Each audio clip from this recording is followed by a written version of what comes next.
Indonesia. Ini JK ini ketemu Hamas sama Taliban ini nggak ada orang ngomong. Begitu 5 orang NU ketemu ke Israel, ketemu presiden, bingung ribut kan. Ini kan otak compong semua nih orang-orang kan, ya kan. Nah ini tadi nyinggung mengenai apa speech-nya si Netanyahu. Itu yang saya paling impress itu waktu dia nunjukin saksi-saksi itu. Salah satu saksinya itu kan tentara Israel tapi dari Ethiopia. Jadi tentara Israel itu kita bisa lihat bukan orang Jewish semua, bukan orang Yahudi semua. Ada yang makanya kita kalau lihat foto-fotonya atau videonya banyak yang rambutnya keriting, kulitnya hitam itu dari Ethiopia, dari mana-mana.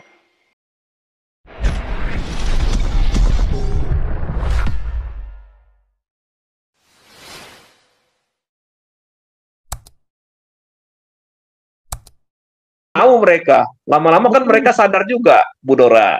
Gitu kira-kira, Bu. Oke, lanjut yang lain, siapa yang mau bicara? Tapi sebenarnya negara Konoha selagi para politiknya kadrun susah juga Opung Toba. Sepertinya Menlu kita ya karena baru-baru ini kan semua dibongkar Eropa, cuman Indonesia negeri Konoha ini sama Menlunya yang ngotot supaya ini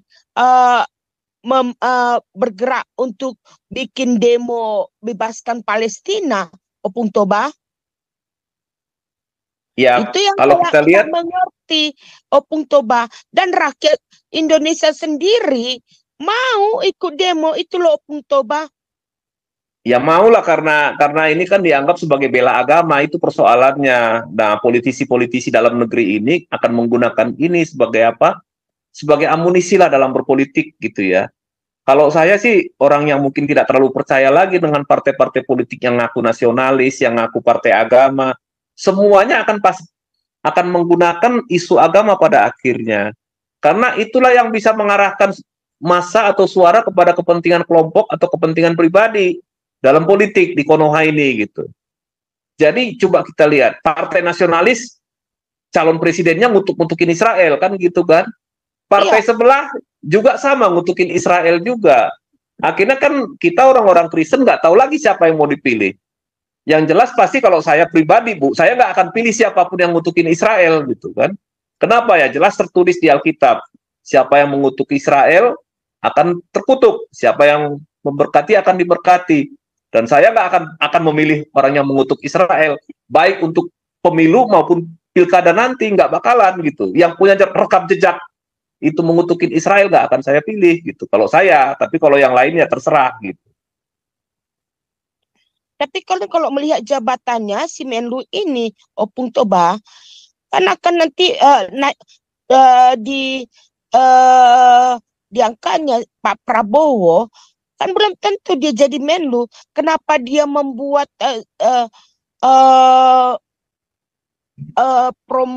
promosi, bukan promosi apa ya, membuat statement di segala news untuk mengobarkan kebencian itu?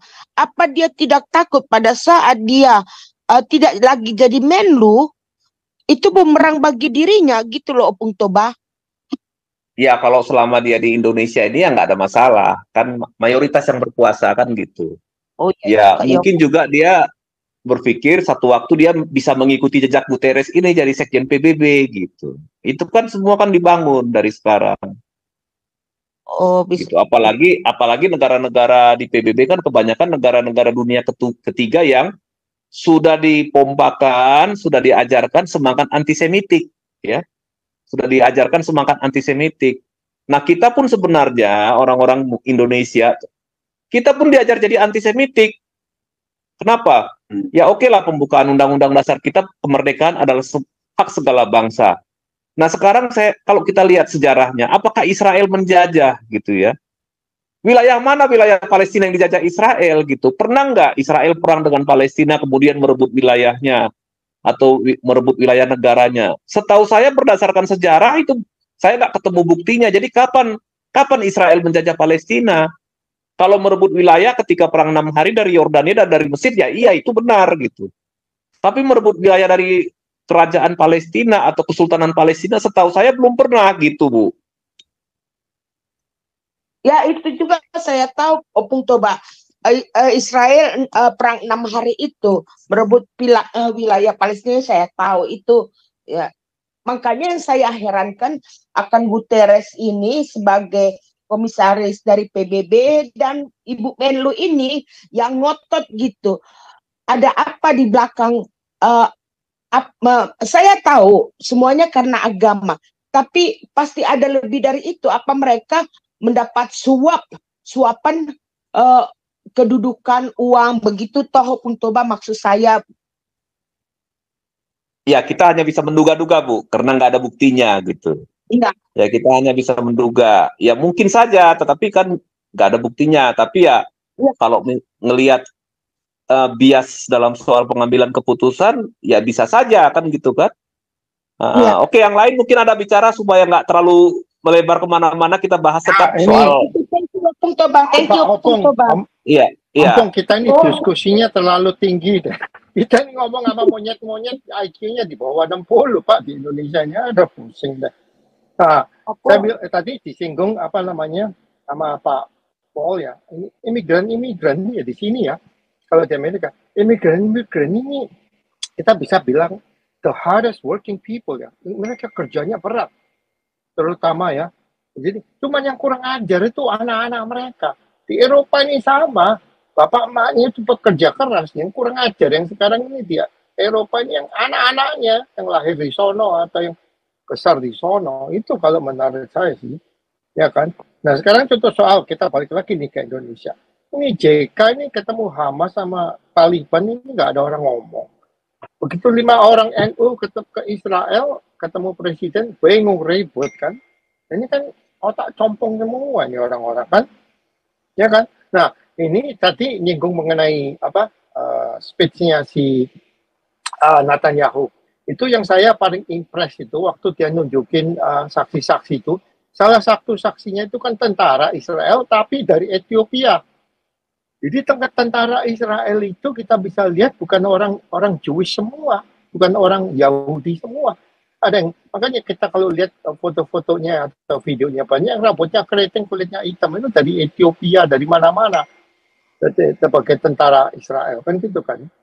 Nah, itu saya yang paling apa namanya mengesankan tuh waktu dia tunjukkan apa namanya itu saksi-saksi mata, ya kan. Nah tadi Pak Opung sendiri udah nyinggung mengenai penyusupan dari Meksiko, itu memang benar udah tahu itu kan. Ini si Biden ini kan geblek, ya kan. Si Trump bangun pagar di stop proyeknya, jadi semua masuk. Nah yang masuk itu siapa kita nggak tahu. Penyusupan itu banyak dari China, ya kan. Terus dari mana teroris masuk, tapi mereka masuknya dari Meksiko. Nah itu memang benar, ya kan.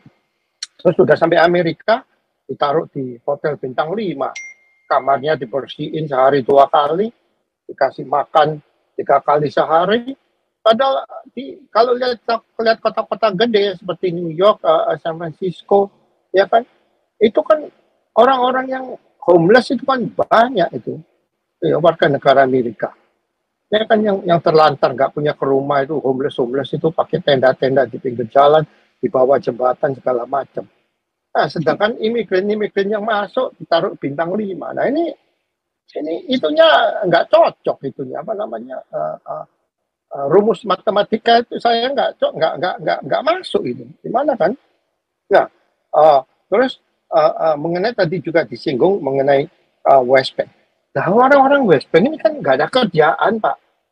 Ya kan saya lihat sendiri waktu saya sempat ke West Bank berapa 6 bulan yang lalu. Mereka itu kerjanya itu tiap pagi mesti crossing border kerja di Israel. Ini tuh mereka nggak mikir orang-orang ini, otaknya geblek semua.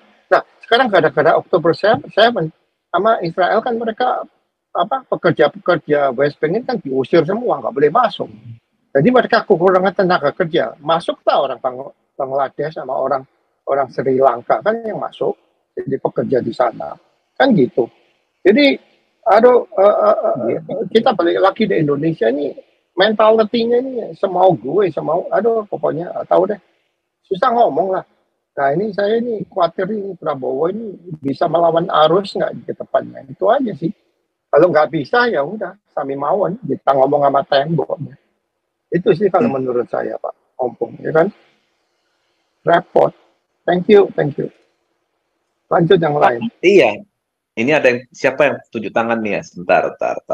Yang lain, Pak Prawira, ada Ini mutasi HD ya. Ya langsung aja kalau ini Pak Prawira dan mutasi ya kalau mau ini bicara. Pak Prawira ya, Prawira, silakan saya Pak. unmute. Udah jadi co-host kok. Oh, Halo, ya, ya, saya mau lanjutin lagi Pak, Pak Opung. Iya. Itu eh, ini kan mereka tuh yang apa sih sandra-sandra kan dong, apa bilang kesepakatan gencatan senjata di tangan tangan. Dia apa tahu nggak sih mereka itu kesepakatan gencatan senjata Hamasnya mintanya macam-macam. Hamasnya itu kan mintanya satu sandra dari Israel minta ditukar 30 penjahat dari Palestina. Ya kan, jadi sekitar 1.000 lah, 1.000. Jadi 30 orang Israel yang disandra ditukar 1.000 orang. Seperti waktu pertama kali kan begitu kan, 30 diganti 1.000, ya kan. Nah itu kan jelas apa, makin lama perangnya kalau dilepas 1.000 lagi, makin lama perangnya kan. Kemarin kan dilepas 1.000, itu semua 1.000-1.000-nya jadi semua nyerang Israel semua. Dilepas malah nyerang, kayak si Sinwar itu kan, ya Sinwar itu kan yang pernah jadi tawanan apa penjahat kan yang ditangkap sama Israel kan, terus dilepas gara-gara kan pertukaran itu kan. Nah dia apa akhirnya 7 Oktober itu kan dia nyerang, ya kan, membunuh orang Israel kan, jadi gitu loh. Jadi ini membangsat memang ini ya, si Hamas ini memang nih. Terus yang kedua ya. dia Hamas mintanya apa lagi kedua, mintanya supaya yang apa tuh yang perbatasan Mesir Israel, Mesir Palestina, Mesir Gaza itu disuruh apa tentara Israelnya suruh cabut dari situ. Jadi biar bebas. Nah dari situ kan dapat senjata dia Hamasnya. Dia mau pingin perang terus si Hamas ini. Jadi dia alasannya itu. Dia bilang, ya nggak mungkin dikasih sama si Netanyahu. Masa udah direbut perbatasannya terus dilepas lagi? Ya kan dapat senjata lagi dia dari Mesir, pas dari terowongan-terowongan kan. Iya kan, itu kesepakatan kerja senjata si Hamas mintanya begitu macam-macam. Terus apalagi diminta katanya? Mintanya suruh si tentara Israelnya cabut dari Gaza. Cuma dilepas 30 tapi suruh tentara Israelnya cabut dari Gaza. Kan lucu gitu, permintaan Hamasnya lucu bener gitu loh. Iya kan? Jadi lucu gitu. Nah, Sandra mestinya ngerti kayak begitu, jangan mau egoisan doang itu yang pas kalau Sandranya tuh ya. Egois mereka tuh. Apa dia melepas begitu kan berarti membunuh orang yang Israel lain kan? Dilepas dia orang itu membunuh orang Israel lain, dia ya kan, ya, seperti itu. Jadi kan Ya, istilahnya Pak Prawira, kalau menurut saya, ini saya punya analisis ya. Ini Sandra ini udah tak rasa semua udah mati. Soalnya kenapa? Ketuanya mereka dia bilang, gue ini nggak tahu Sandranya ini di mana gue nggak tahu. Itu ketuanya. Jadi menurut saya kayak you lihat orang main poker deh. Gue lihat muka lu lihat muka gue kan. Padahal lu nggak tahu gue kartu gue apa. Gue nggak tahu kartu lu apa. Jadi mereka ini udah menjadi tradisi orang Arab ini.